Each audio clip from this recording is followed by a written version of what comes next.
Thank you for joining us on To The Point. I'm Laura Painter. We start tonight with breaking news. A moderate earthquake upwards of a 5 magnitude hit Northern California just hours ago. The epicenter was near Lake Almanor. That's located about 82 miles east of Red Bluff. It was felt as far away as San Francisco. People also felt the shaking here in Sacramento. Our Alicia Machado joins us live now from downtown. Alicia, you are learning more tonight from a seismologist. And this afternoon's earthquake certainly has a lot of people talking. Tell us what you are learning from the expert. Yes, well, an expert that we spoke with said earthquakes of this kind are not unusual in that area. This happening in the Plumas area, which is about a 3-mile drive away from where we are, a 3-hour drive rather from where we are here in Sacramento. Folks saying here in downtown Sacramento that they could feel it as sort of rumble or shaking underneath them. For those who are sitting on chairs, a little bit of their cars rattling around. They were thankful that out here in Sacramento, we haven't heard any reports of damage so far, but out there in the Plumas area, we have heard so far early reports from a restaurant out in the area of bottles tipping over and falling off of shelves, creating some damage on the floor out there. But I do want to talk about what kind of earthquake this is. As you mentioned, Laura, a moderate earthquake, and the seismologist that we spoke with shared a bit more about what exactly that means and where it can be felt. Take a listen. We can have earthquakes at various depths. So some are really, really deep and some are more shallow. This particular one happened it was very close to the surface of the earth. And so that just meant that I feel some of the shaking may have been a little bit stronger for people who were near to that earthquake epicenter. Now, she said aftershocks will tend to decrease over time, so we will start to hear of and feel of, depending on where you are, less of those as time goes on. Laura, back to you. Yeah, Alicia, thank you for that perspective. I know our team of meteorologists are looking into the earthquake as well, and they are just racking up the number of aftershocks. I believe at least 7 or 8 right now at this moment. So, Alicia, thank you. We want to get to another one of our top stories tonight. All eyes are on the southern border as Title 42 sunsets in just hours. This law allowed the government to turn away millions of migrants attempting to enter the country seeking asylum in order to prevent the spread of COVID-19. Now, migrants are now gathering at the border as the policy expires just before 9 o'clock tonight. But it's important to note that new rules are going in place to prevent people from crossing illegally. Our Roxana Elias is at the San Ysidro border crossing in San Diego, where Border Patrol are taking early action to assist incoming migrants. Through steel beams at the San Ysidro border in San Diego, the hands of children and their families reach for food, water, or anything they can get. Families from all over the world counting down the hours for Title 42 to end. There are mothers in tears as they wait to learn their fate. Well, the most difficult part is that, the discomfort. More than anything for the baby, because we're fine, but babies don't understand that we have to sleep on the ground. The cold, they don't understand. Stephanie Villa is here from Colombia with her almost 2-year-old son and husband. For 2 days, they have braved the weather without shelter. Her son now sick with a cold. Lillian Serrano with the Southern Border Communities Coalition calls it a human rights crisis. What we're seeing is 3 years of people congregating in North Mexico trying to access asylum, and now we have folks in the thousands. And now we are at a very small capacity to process them, and we are going to have to, just face the reality of 3 years. Serrano says a few people from this camp are being picked up by Border Patrol. The migrants believe they're being processed and then given asylum. This after paying thousands of dollars to smugglers who bring them here. An odyssey, a complete travesty to get here. A lot of money, a lot of intermediates, a lot of mafia. If you don't have money, you can't cross. They're desperate to make it over the border, as some fear the influx of those crossing will create bigger problems. We don't expect necessarily the whole world rushing to our borders, but we do have to admit the reality, and that is that we closed our borders for 3 years. We could have used that time to process smaller groups, but now we have a lot of need in a small capacity. Tonight, a Sacramento family is demanding accountability from the Sacramento City Unified School District and one of its former teachers. They say their daughter was molested by her third grade teacher and tell our Devin Truby the district didn't do enough to stop it. Sacramento family is tired of waiting for answers 5 years after they say their daughter was molested by her teacher at Bowling Green Elementary School.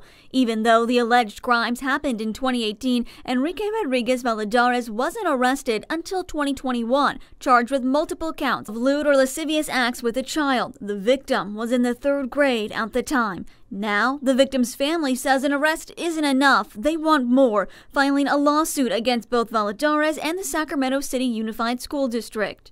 Is finding out what this district knew, when they knew it, and how it was that this teacher was able to be there for so long and sexually assault so many different kids. It doesn't happen without warning signs. It doesn't happen without major failures by the school district. The family's attorney claimed there are as many as 17 victims, most of them Hispanic, that Valladares lured them with candy and was allowed to be alone in his classroom with. Bowling Green Elementary School specializes in helping English language learners. The victim's attorney says many families there may not have been comfortable reporting anything to law enforcement. Mr. Valladares was Hispanic. He was bilingual. He knew the system. He knew the families. He knew the kids. He was able to ingratiate themselves with these kids' lives, so I think the fact that he was Hispanic absolutely played a part in it. Now, as the former teacher waits for his trial to begin later this month, the victim and the family struggle to move on. Who understand that education is essential to success in America and wanted to put their child on the path to realizing the American dream. Instead, they have been traumatized by abuse and may never regain trust in the education system and other adults and authority figures which are necessary to succeed in life. That was our Devin Truby reporting. The district says Valladares was placed on unpaid administrative leave in December of 2021, and he eventually resigned in January of this year. The criminal trial is set to start May 22nd. Still to come, a World War II veteran reflects on the contributions of the Asian American community during the war. And a major heat up headed our way where we could see temperatures pushing near 100 degrees. Take a look at this. Another beautiful day in Northern California. It's really finally starting to feel like spring, right? But we are just a few days. In just a few days, we're going to be heating up to some summer-like temperatures. Meteorologist Carly Gomez joins us now. And speaking of the summertime vibes, I know the Crocker Art Museum is having a free family cookout. So this weather's really cooperating. It really is. And I mean, this is a good example of showing you maybe you should try to get those cookouts in the evening hours. I mean, it's 6:40. It'll still be hot in the next few days around the same time. But this is probably better than doing it in the heat of the day. But right now in the Big Mountain backyard, it is a beautiful evening and perfect temperatures. Mid-70s out there, sunshine. It is gorgeous. I mean, if we could keep this for the next few weeks, I think a lot of people would be happy. But unfortunately, the major heat up is headed our way in just the next 24 to 48 hours. We will see temperatures soaring, and I'm talking anywhere from 10 to 18 degrees warmer, meaning we are getting into those mid-90s, even upper 90s for a lot of places. There is going to be some heat risk out there for those sensitive groups not used to seeing some of this heat already, or those who maybe have just been indoors for quite some time. Now, the high pressure system's over place and overhead here, and we are looking at a low just offshore. That'll move up and over the high pressure system into Canada and kind of make its way back down like we've been seeing here for areas right into the Great Basin. But as we get that closer look, the National Weather Service in the Central Valley and Hanford has issued a heat advisory there and one toward the northwest of the state. But for our area, nothing's been issued just yet, but that doesn't mean it won't or can't be issued in the coming days, depending on how quickly we are starting to see that heat up happen. Mostly sunny skies, and that's really going to be expected through the weekend. The only kind of cloud coverage we get is near the Bay Area moving into Sunday morning. Otherwise, Mother's Day is going to be beautiful, but also again hot. We will get a breeze into the evening hours coming in from the Delta and through areas around the Bay into the Delta there. That could cool us off just a little bit, so something to kind of look forward to. But if you are on the interior side of the valley there and toward the foothills, we're going to remain pretty hot. Temperatures in the mid-90s for the weekend. Mother's Day at 96 degrees, and we do expect to see temperatures in the low 90s and upper 80s next week. All right, Carly, thank you. Still to come, about 200 Chinese American World War II veterans in our area were awarded a Congressional Gold Medal for their service. One of them reflects on her contributions. New tonight, major developments in two big stories we've been following. First, we've just learned the Nevada County Planning Commission recommended to deny the reopening of the Idaho-Maryland gold mine in Grass Valley after a second day of public comment. Because hundreds of people showed up during yesterday's meeting and signed up to speak, the commission had to extend the meeting into today. Many of these people are residents of Grass Valley and oppose the opening of the mine because they believe it would harm their community and the people living in it. The final decision will come from the Board of Supervisors no later than August. And earlier this afternoon in El Dorado County, the county announced the application for two large distribution and sorting buildings in El Dorado Hills has been withdrawn. Known as Project Frontier, the plan was larger than 200 acres in size and would have been placed across the street from a housing development. The planning commissioner said it would have brought hundreds of jobs and millions of dollars in revenue. But this update is a big win for the residents who say it would have brought lots of traffic, noise, and pollution.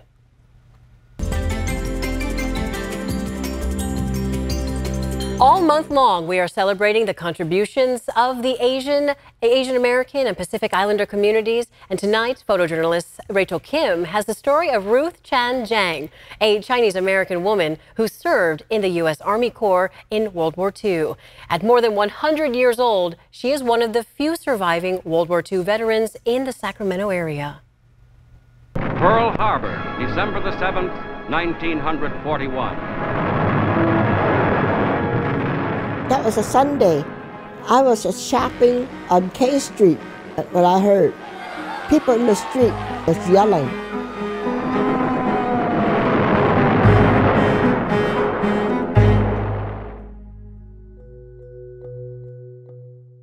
I was born in Walnut Grove, California. Wow, 1922. I'm over 100 years old. Oh, my childhood, when you live in Walnut Grove, you had to go to Oriental school. I couldn't speak English. It was hard for us. Oh, in high school, there's a racial discrimination because you cannot talk to a white person or dance with them.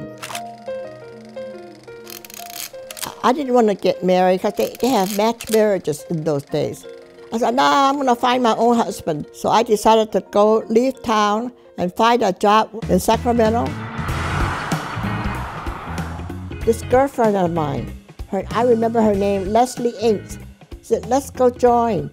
I said, okay. That's how I joined the Army, 1943. I was 21. Only women volunteer. The men were mostly drafted. To prepare the women who will serve with our regular Army, the Women's Army Corps recently opened a multi-million-dollar training center. During World War II, many women participated in supporting the war effort. Nearly 6 million women took on factory jobs using drills and hammers and really trying to help build wartime industry. When the Women's Army Corps was formed, nearly 200,000 women joined the Women's Army Corps. In addition to the Army, all the other branches of the U.S. military also had a version of a women's unit. One of their mottos was, to free a man to fight. They relieve men for combat duty.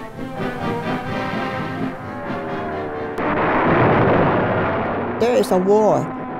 You just go. My neighbors, my cousins, they were all, in the service. I was the only Chinese there. I never seen any Asian. I don't know why. Most of them are married. They marry after high school. During World War II, nearly 12,000 to 15,000 Chinese American men served in the military. We actually don't know exactly how many Chinese American women served because there were very few women who were eligible of a certain age and who were physically fit to be able to serve. So some Asian Americans were in integrated units In particular, the Chinese American community, because their numbers were so small, they couldn't create a unit just for Chinese American women. The first thing they do is send me to Des Moines, Iowa for basic training. Forward march. One up, reach for your... We march all the time.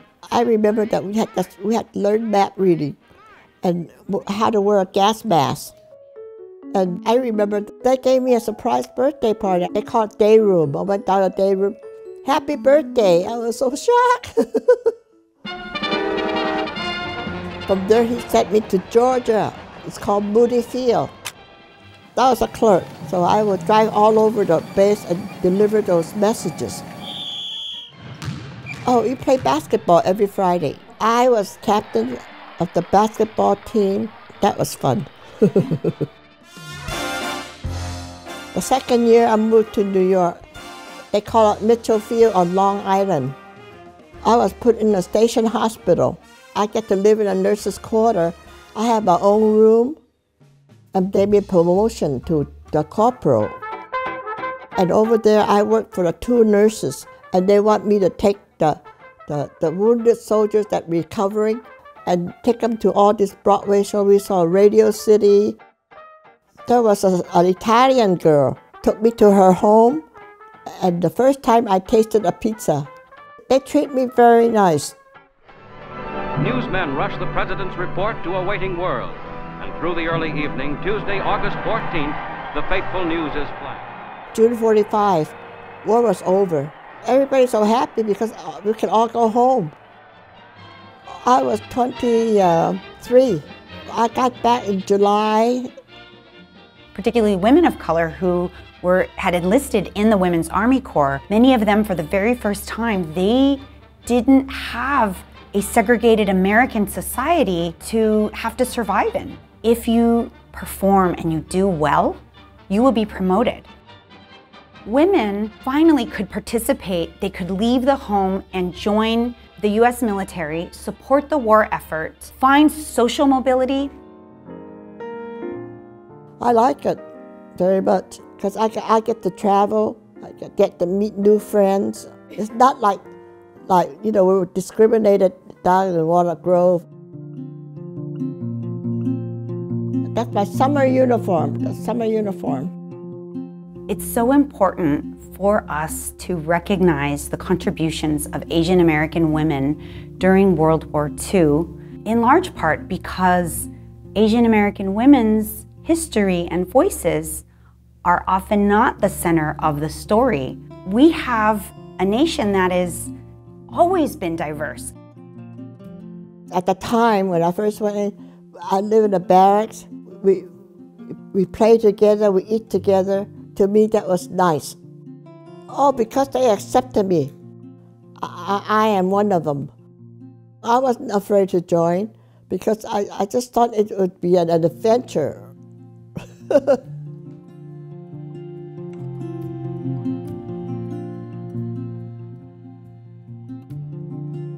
An adventure indeed. Ruth will be 101 years old in December.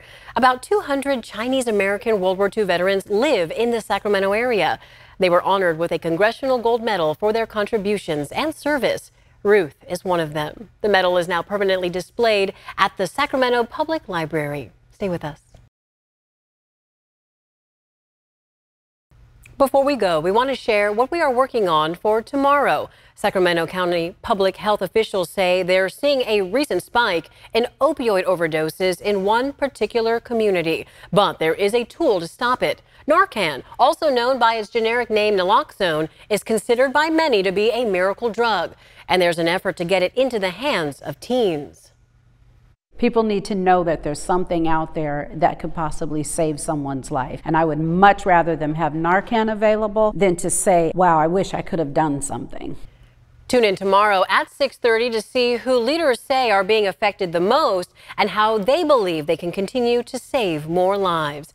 Thank you so much for joining us. We always want to hear what's going on in your community. Go ahead and send our team an email at tothepoint@abc10.com. Have a great night.